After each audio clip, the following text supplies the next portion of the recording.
Hello students, today we are going to discuss about the allenes. The allenes are generally called as 1,2-dienes. That means it is having adjacent double bonds, and the condition here is it should have an even number of double bonds. The simplest 1,2-diene is called as a allene. For example, here the simplest allene is C3H4 molecular formula, where you can observe, here you can notice this allene, the adjacent two double bonds are not in one plane. That means, if suppose this double bond is oriented in one plane, the opposite double bond is oriented in perpendicular plane. For example, imagine this is the compound allene where the central carbon atom, notify the central carbon atom, this one is having a sp hybridization, but these two carbon atoms are having sp2 hybridization. Imagine this green color carbon is a central carbon atom which is having sp hybridization, and these two are having sp2 hybridization.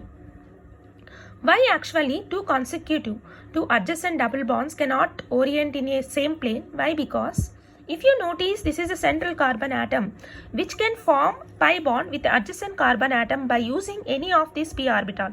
But suppose this is using pz orbital for forming pi bond with adjacent carbon, the only left p orbital for forming pi bond is py. So with this it can form only pi bond with py orbital.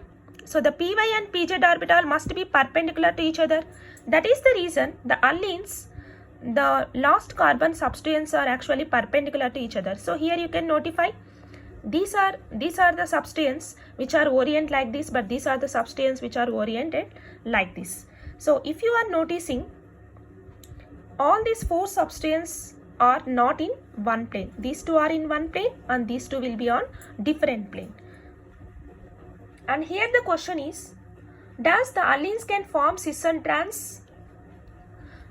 For forming cis and trans isomers, it must be having in one plane. But as we know that all the hydrogens, all the substituents in allene are not in one plane.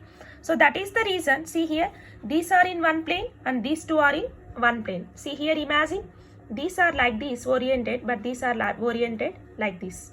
So that's why all are not in one plane. So you could not write E and Z isomers, that is cis and trans isomers for allenes. So it's not possible. Next question they can ask, does the allenes have an enantiomers? Here to form any enantiomers, it must be do not have any plane of symmetry.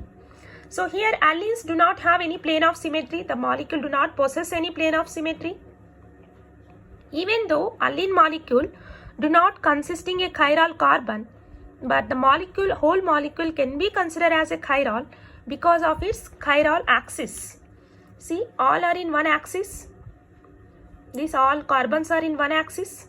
And actually the substituents are oriented in such a way that it do not possess any plane of symmetry and it cannot form a superimposable mirror images. That's why it can form enantiomers. It is possible. Now the question is, how we can find the given allene molecule is chiral or not. For suppose, if the given allene molecule is consisting four substituents like A and B and C and D, if suppose all four can be different, then that is chiral.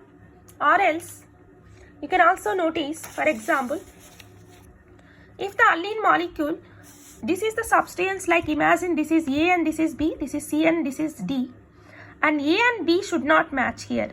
The condition here is A should not match with B, and this is C, D, and C should not match with D.